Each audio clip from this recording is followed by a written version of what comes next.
Fala galerinha, tudo bom com vocês? Pra quem não me conhece, eu me chamo Pedro, tenho 19 anos e sou membro compromissado aqui da Missão Emuná, no qual faço parte do Ministério de Intercessão e do Ministério de Comunicação, que é esse que vos fala. E também sou líder de ministério do Ministério de Comunicação junto com a Brenda. Hoje nós iremos falar sobre a Semana Santa. Teremos uma formação aqui sobre a Semana Santa que está se aproximando, Estamos nesse finalzinho da quaresma. Então fique conosco aí, se você quiser anotar alguma coisa, pegue um caderno, essa caneta, anote, E aproveite esse vídeo. Digo, alegrai-vos do Senhor. Então galera, dando continuidade no vídeo, A Semana Santa ela é chamada assim porque durante essa semana, durante esses 7 dias, nós somos introduzidos no mistério de nossa salvação, que é a paixão, morte e ressurreição de Cristo. Dentro dessa semana, nós temos as liturgias, todos os dias que nós temos algo especial para celebrar, e dentro disso nós somos introduzidos na história de nossa salvação. E como eu disse, durante essa semana, cada dia tem um dia específico. No domingo nós temos a celebração de Domingo de Ramos, quando tem aquela procissão que a gente fica cantando, Na segunda-feira celebramos as 7 dores de Maria. Na terça-feira, as 7 palavras de Cristo na cruz, ou as 7 palavras de Jesus na cruz. Na quarta-feira temos o ofício de trevas e depois chega o Tríduo Pascal, que é o núcleo daquela semana ali, onde tudo acontece, Que temos a quinta-feira, que é a celebração de lava-pés, que temos a instituição da Eucaristia. A sexta-feira santa, que temos a sexta-feira da Paixão, no qual temos a paixão, morte de Jesus. E temos o sábado santo, que é a vigília pascal, que é o dia que antecede a Páscoa para nós, por isso temos esse nome. Então galera, dando continuidade, vamos começar pelo domingo, que é a celebração de Domingo de Ramos. Nesse dia, celebramos a entrada de Jesus em Jerusalém. Jesus já tinha feito diversos milagres antes disso e tinha uma multidão seguindo ele por conta desses milagres. No episódio anterior que ele tinha feito era ressuscitar Lázaro, seu amigo, ou seja, muitas pessoas também a partir daquilo ali acreditaram que ele era o Messias, também pelos diversos milagres que ele fez, já curou do cego, do coxo, curou um surdo, enfim, nos evangelhos tem infinitos milagres que Jesus fez. E com isso o povo foi acreditando que verdadeiramente ele era o Messias escolhido lá das profecias do Antigo Testamento. E com isso ele teve essa entrada em Jerusalém, com o pessoal lá, o povo com os ramos na mão, Também por isso que o nome da celebração é Domingo de Ramos, o pessoal com o ramo na mão lá, gritando. Essa eu vou ler aqui porque é difícil de gravar, Aquela frase lá, Hosana ao filho de Davi, bendito que vem em nome do Senhor, rei de Israel, Hosana nas alturas, Que simboliza um grito de vitória, um grito de uma pessoa importante, por conta desse título que Jesus tinha, que era o Messias do povo. Porém, o povo naquela época achava que Jesus viria como um Messias político, Quando eu vi essa formação, eu estava estudando, eu achei esse termo muito interessante, que ele viria para se libertar, mas eles pensavam que ele iria libertar o povo das mãos de César e Pilatos, que naquela época governavam, era o Império Romano, que estavam naquela região que antigamente era do povo hebreu, lá dos judeus, e ele achou que iria tomar o poder lá de César e Pilatos, por isso também eles ovacionaram Jesus achando isso, e Jesus veio não só livrar aquele povo, mas fazer algo muito maior, que é nos livrar da escravidão do pecado. E também um dos simbolismos de Jesus, como eu já disse, ele estava sendo ovacionado por uma multidão, sendo seguido por muitas pessoas. Ficou com uma fama bem grande. Ele chegou na cidade montado num burrinho como sinal de humildade, Porque ele sendo rei de Israel, rei do universo, ele poderia muito bem chegar numa carruagem luxuosa, mas nós sabíamos que Jesus, ele é um exemplo para nós, ele queria dar esse exemplo de humildade para nós. Os ramos, agora já aqui com a gente, quando a gente está na procissão, a missa começa, temos o evangelho mais curto, temos uma breve homilia do padre, depois saímos em procissão, cantando, saudades, inclusive, graças a Deus esse ano aqui também vai ter, espero que na sua cidade também tenha, A gente lá com os ramos balançando, cantando na procissão, e esses ramos também simbolizam o nosso batismo, lembrando que somos filhos chamados de Deus, fazemos parte desse corpo que é a igreja, esse corpo místico de Cristo. E também os ramos que levamos para casa, Você pode levar o seu ramo para casa. Eles simbolizam também essa toda trajetória de Jesus, como eu já disse, a Semana Santa, o domingo, é o primeiro dia que celebra toda uma trajetória de Jesus durante essa semana até chegar à sua ressurreição, que é no outro domingo. Ou seja, essa parte também de quando nós levamos nosso ramo para casa, simboliza isso também. Por quê? Cristo chegou em Jerusalém naquele dia, teve toda essa trajetória na cidade, depois teve lá no Horto das Oliveiras, essa traição de Judas, foi morto, crucificado. Ele seguiu um processo para nos livrar do pecado. E o ramo, ele vem nos lembrar que na nossa vida também estamos nesse processo, mas não como Cristo teve lá, como morte de cruz, mas para nos lembrar que todos os dias nós devemos lutar contra o pecado. Aqui está uma frase também que é bem interessante. A procissão de ramos vem nos remeter o caminho do cristão nessa terra, mostrar que é uma coisa efêmera e lembrar que a nossa pátria está na vida eterna. Ou seja, o ramo também vem nos lembrar que o nosso lugar não é aqui, estamos só de passagem e temos que lutar para um dia chegar lá na glória eterna. E uma dúvida também, que já vi muitas pessoas falando, é comparando o Domingo de Ramos com a Sexta-feira Santa. Falando, se eu já participei da celebração de Domingo de Ramos, necessariamente eu tenho que participar do ato litúrgico da Sexta-feira Santa? Eu tenho uma resposta, não precisa, né? Vou te explicar por quê. Nessa celebração, né, como eu falei, temos um breve evangelho, depois uma breve homilia e depois temos a procissão. E quando chegamos na igreja novamente, temos aquele evangelho enorme, né, geralmente umas 3 páginas do folheto, no qual o padre fala, o diácono, às vezes até o povo participa também, que é narrado no evangelho de São Lucas. E tanto nesse evangelho que nós lemos, tanto na sexta-feira, narram praticamente o mesmo episódio, entende? No qual Jesus está nos Hortos das Oliveiras.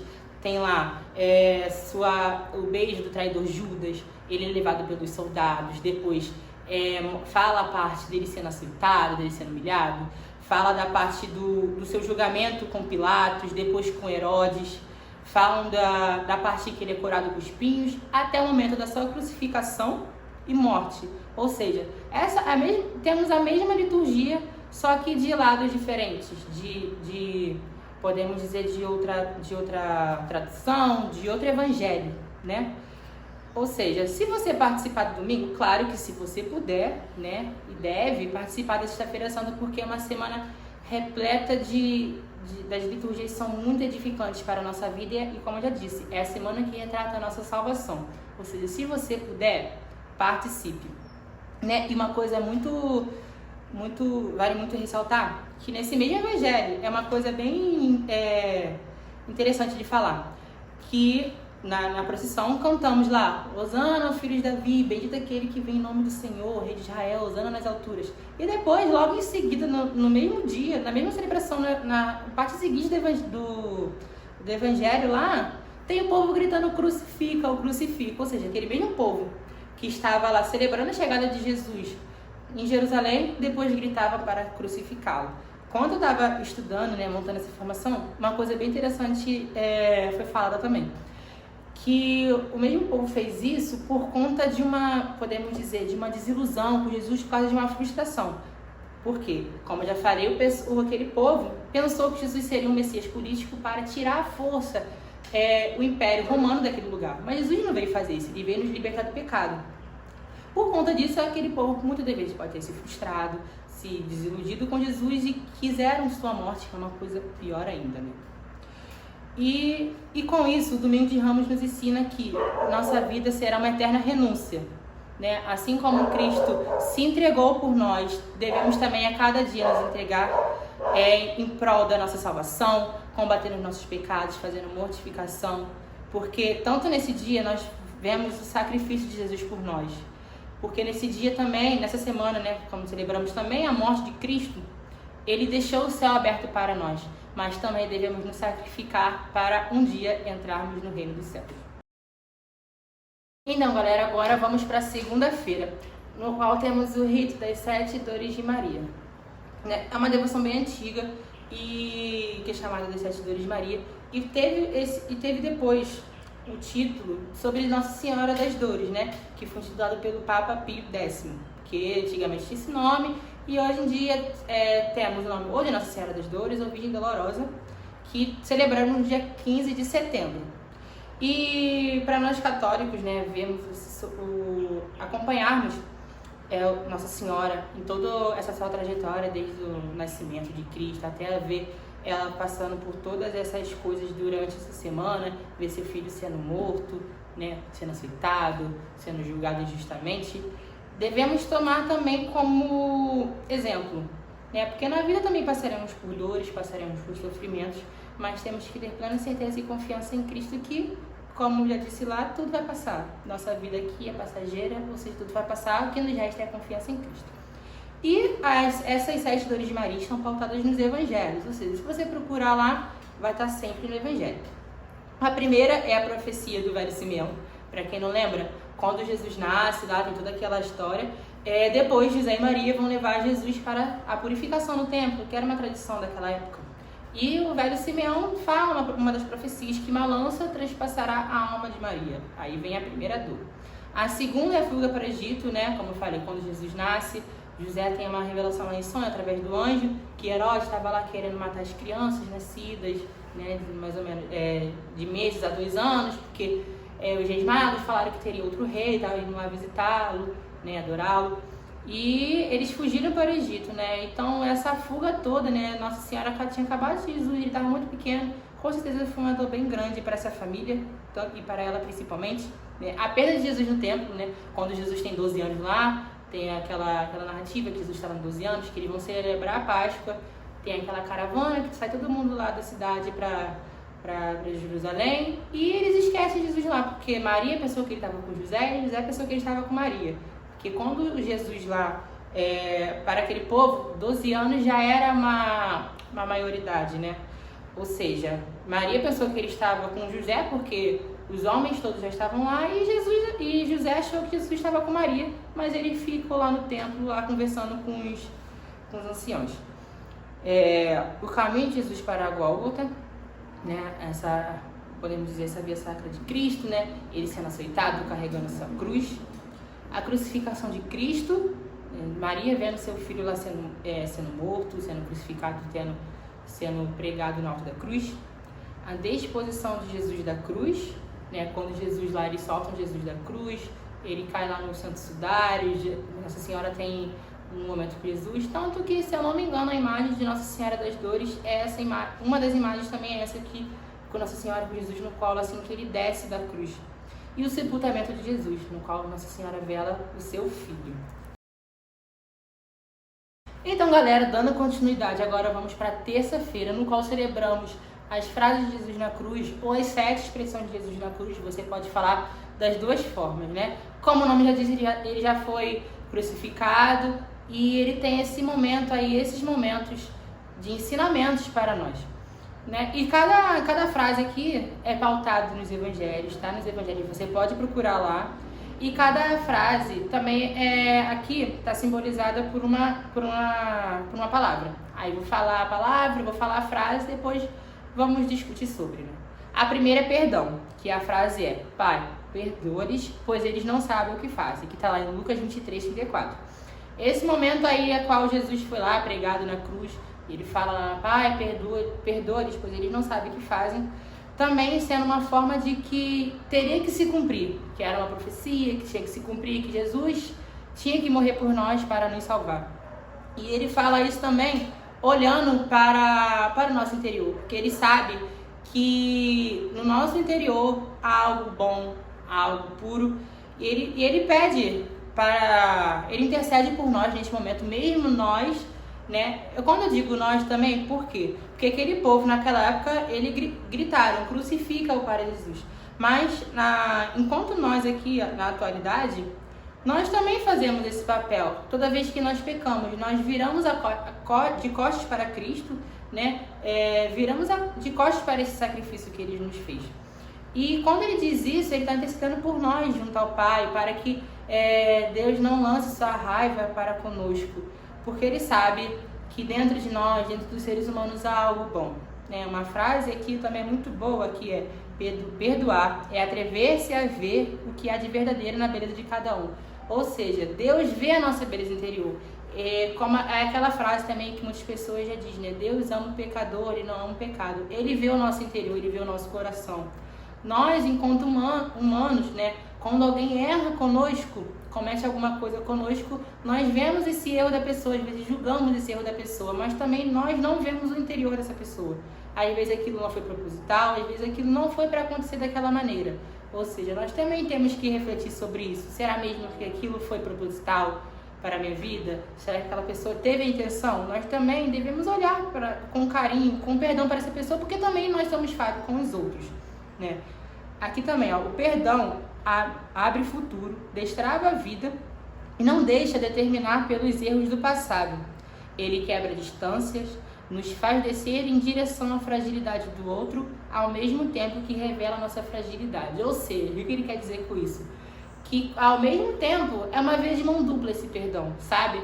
Que ao mesmo tempo que nós vemos que o outro também é falho, nós também mostramos que somos falhos, que nós também somos passíveis de erro. E isso também é uma coisa que Jesus, lá no alto da cruz, vem nos dizer, né? Eu vi, quando estava estudando, eu vi que são 7 ensinamentos de Jesus no alto da cruz. Porque nós, assim como Ele abriu o céu para nós, desceu lá, teve toda a nossa salvação, creio que para irmos para o céu também temos que passar por isso, né? A segunda palavra é contigo, que é seguida da frase: hoje estarás comigo no paraíso. Lucas 23, 43. Que é a frase que Jesus fala para o bom ladrão lá na cruz, né? Para quem não lembra, quando tá lá, você já deve ter visto em alguns filmes, enfim. Quando o bom ladrão fala que não era justo que Jesus estivesse ali, porque ele não cometeu crime algum, já ele cometeu alguns crimes, e para ele era justo ter aquela sentença. E Jesus fala que ainda hoje estará comigo no paraíso. E, assim, sendo bem sincero, se eu tô lá, se eu tô em alguma situação, Jesus fala isso pra mim, eu sei a pessoa mais feliz do mundo. Posso estar, sei lá, sem braço, sem alguma coisa, mas só de ter certeza que eu estaria no paraíso, mano, essa é a pessoa mais feliz do mundo. Às vezes a gente acaba de se confessar, a gente já fica brincando que já pode morrer, faz essas coisas, porque tipo assim, caraca, tô em estado de graça. Imagine quando Jesus naquele momento fala para aquele homem que ainda hoje estarás comigo no paraíso, né? É também mostrar, desse caminho do perdão, né? Jesus perdoa todo mundo, é uma pessoa também muito justa, e ele vem nos mostrar que há conforto nele, né? Como aquela passagem diz: meu fardo é leve, meu jugo é suave. Há conforto nele, que nós também devemos buscar as coisas do alto. E creio que Jesus também neste momento olhou o interior deste homem, viu que ele com certeza fez algumas coisas ruins para aquela cidade. Às vezes ele só fez uma coisa ruim, às vezes era uma pessoa boa que teve um momento ruim, e Deus olhou para o interior dessa pessoa e teve essa clareza, e essa pessoa foi agraciada simplesmente de ir para o céu direto. A terceira frase é denominada como apoio, que é a frase: mulher, eis aí o teu filho, e filho, eis aí a tua mãe. João 19, 26. Que é aquele momento que Jesus chama Maria e João, né? Maria sua mãe e João, o discípulo amado, para que eles vão lá até a beira da cruz. E Jesus fala isso com ele. Um detalhe também muito importante que deve retratar é que em nenhum momento Jesus fala: Maria, eis aí teu filho João, e João, eis aí tua mãe Maria. Por que ele fala mulher, eis aí teu filho, e filho, eis aí tua mãe? Porque a partir desse momento, Jesus nos dá a Maria como mãe da igreja, porque ele vê que nós precisamos de uma pessoa para nos guiar aqui também, enquanto mãe, para nos guiar no mundo, sabe? Uma das frases aqui diz: para viver o meu segmento, inspire-se nela, tenha ela como referência. Por quê? Porque praticamente toda a espiritualidade que Jesus teve, toda a fonte de oração que Jesus teve, ele aprendeu com Nossa Senhora. Porque naquela época, assim também como nos dias de hoje, a parte da educação do filho ficava com a mãe, né? Jesus aprendeu com José a ser carpinteiro, sua profissão. Também Jesus também era carpinteiro junto com seu pai. Mas a parte toda de educação, a parte, vamos dizer, espiritual, Jesus aprendeu com Nossa Senhora. E nada mais justo também que aprendemos isso com ela. Porque nós, assim, como diz a frase, para viver em meu segmento, inspire-se nela, tenha ela como referência. Nós, nos inspirando na vida dela, nos seus ensinamentos, nos apegando a Nossa Senhora, com certeza também estaremos a caminho do reino dos céus.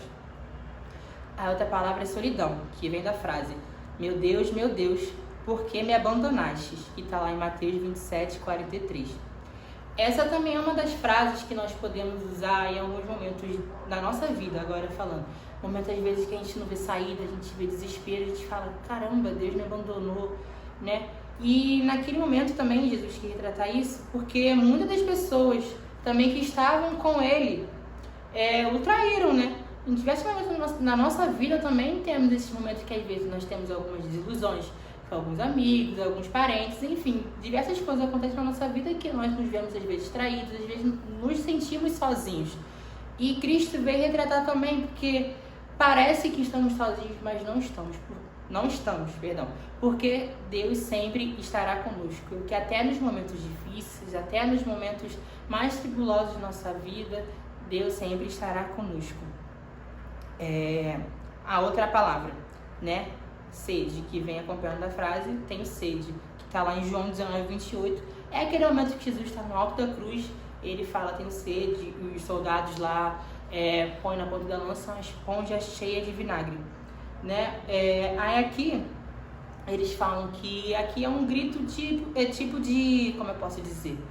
De socorro, tipo assim, daquilo que você está precisando, né? Como uma pessoa com fome grita, tem fome, uma pessoa que está toda atribulada por dentro pede paz. E Cristo vem nos retratar isso, porque um exemplo bem simples que eu posso dar, por exemplo, eu quero ter a virtude da ordem, né? Como foi a outra formação que está aqui no nosso canal, né?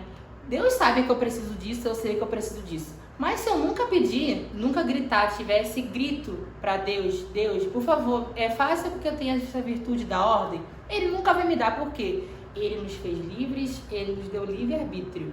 Ou seja, se eu nunca pedir, Ele nunca vai me dar. Porque Ele não é um Deus, uma pessoa invasiva. Ele nunca vai chegar te obrigando a fazer nada. Deus sempre nos fez livres e sempre seremos livres. Agora a escolha de sermos dele e vivermos as coisas que ele nos propõe é nossa. Ou seja, se ele sabe que eu preciso e ele nunca vai me dar coisas que eu não peça, né? Se eu nunca pedir isso para ele, claro que ele nunca vai me dar. Agora nós temos que nos autoconhecer e saber isso também. E é um dos ensinamentos de Jesus para conosco. A sexta frase é simbolizada pela palavra compromisso, no qual ele fala, tudo está consumado, que está lá em João 19:30, né? Nesse momento, Jesus, depois de estar lá no alto da cruz, vê tudo acontecendo, ele se lembra também das profecias, de todos aqueles profetas do Antigo Testamento falando que haveria um Salvador, que ia libertar o povo de Israel. E nesse momento diz, né, tudo está consumado, ou seja, a missão está quase sendo cumprida. Ele cumpriu o seu papel na terra. Ele cumpriu aquilo que ele foi feito para fazer. Ou seja, aqui mais um ensinamento de Jesus para conosco. Todos nós aqui na terra temos uma missão para se cumprir, né? Cada um tem uma missão individual e nisso nós podemos olhar para os santos. Cada santo tem um aspecto diferente. A única coisa que eles têm em comum é que todos são santos, mas todos são diferentes. Cada um foi santo de uma maneira diferente e todos cumpriram sua missão aqui na Terra, seu papel que Cristo nos deu. E é isso também que ele quer falar conosco através dessa frase, tudo está consumado, ou seja, está sendo cumprido o papel que ele veio fazer, que era a salvação do mundo. E a última frase está pautada na palavra sentido, que é: Pai, em tuas mãos entrego o meu espírito, que está lá em Lucas 23:46, que é o momento em que Jesus morre. Ele fala, né, tudo está consumado, depois fala: Pai, em tuas mãos entrego o meu espírito, ou seja, minha missão aqui foi cumprida. Depois deste momento, o espírito se eleva ao Pai, depois vai lá para a mansão dos mortos, tem todo esse momento e essas são as palavras de Jesus ditas na cruz, né, que nós possamos também refletir e trazer isso para a nossa vida, porque isso também é um caminho para a nossa salvação, porque assim como Cristo, nós também devemos passar por isso para um dia chegar no reino dos céus.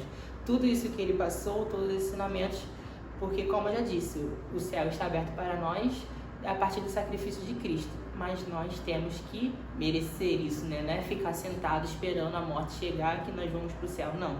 Nós temos que fazer sacrifícios assim como Cristo sacrificou por nós. Temos que fazer renúncias, temos que fazer mortificações, enfim, a igreja está aqui para nos instruir para isso. Então, que possamos pegar essas frases aqui e meditá-las. Se você puder, pegue os evangelhos que está aqui em cada frase, medite, reze com eles e te garanto que Deus vai falar muito bem com você.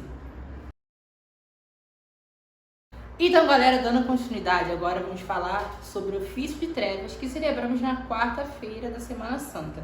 Né? Uma coisa que nós podemos já deixar claro aqui, enquanto eu estava lendo essa formação, eles falavam que o nome da cerimônia é o ofício de trevas, não o ofício das trevas, uma coisa bem diferente da outra e nós precisamos diferenciar isso. Né? O ofício de trevas, ele é um conjunto de leituras, lamentações, salmos e preces penitenciais, onde o templo, né, a igreja fica todas escuras, no qual é referência daquele momento a partir que Jesus morre, né? Uma referência ao luto, no qual a terra toda ficou em trevas naquele dia, o templo se fechou, porque o nosso Salvador morreu. E durante a cerimônia também, né, a igreja é somente iluminada por velas dos fiéis e durante a cerimônia essa vela também vai se apagando.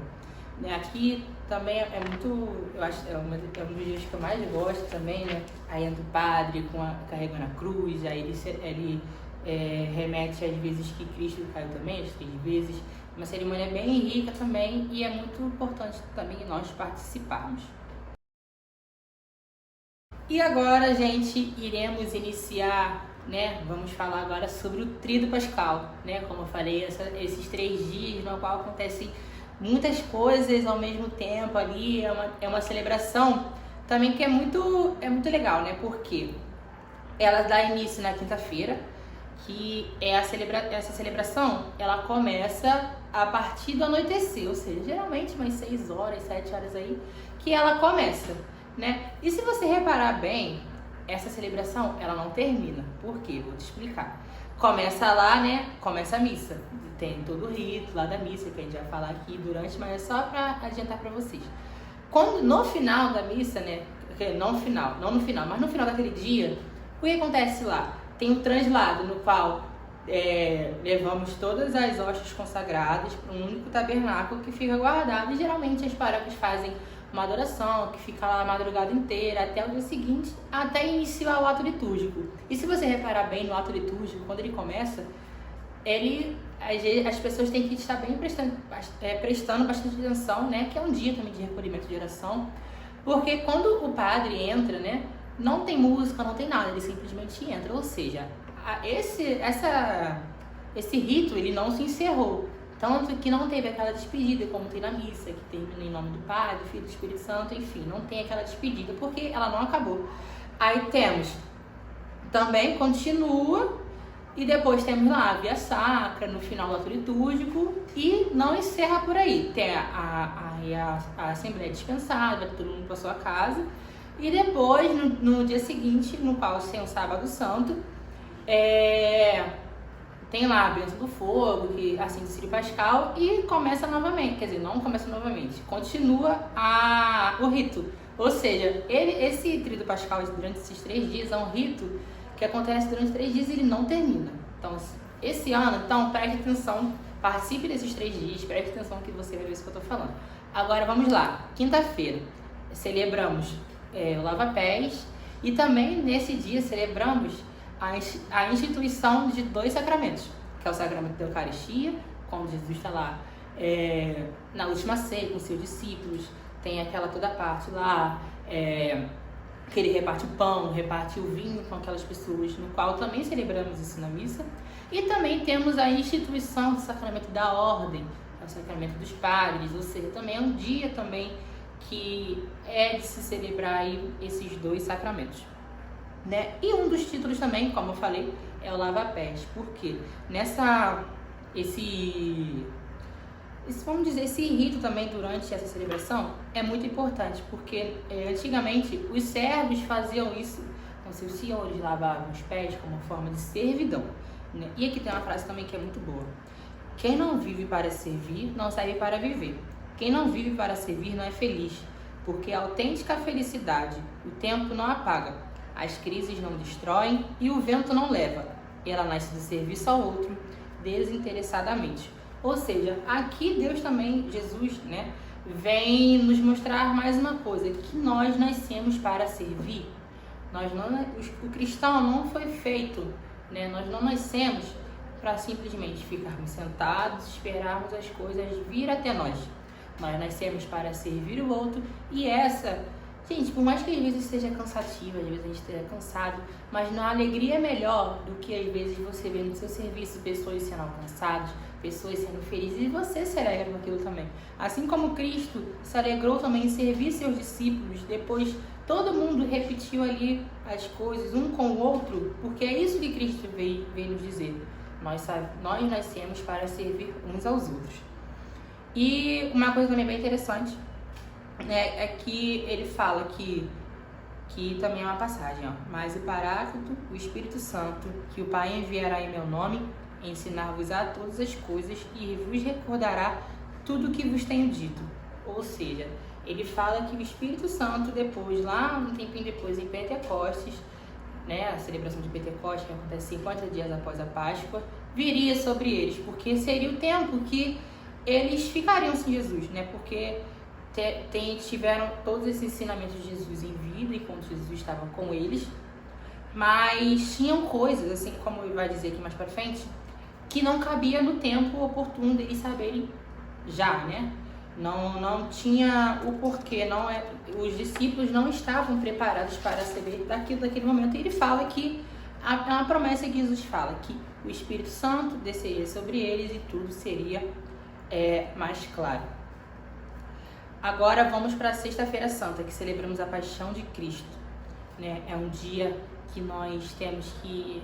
Acho que é o dia que nós temos que estar mais respeitoso com o rito, que nós devemos estar em plena oração. É um dia de jejum e abstinência, é um dos 2 dias no qual a igreja pede que é obrigatoriamente todo cristão fazer jejum e abstinência de carne.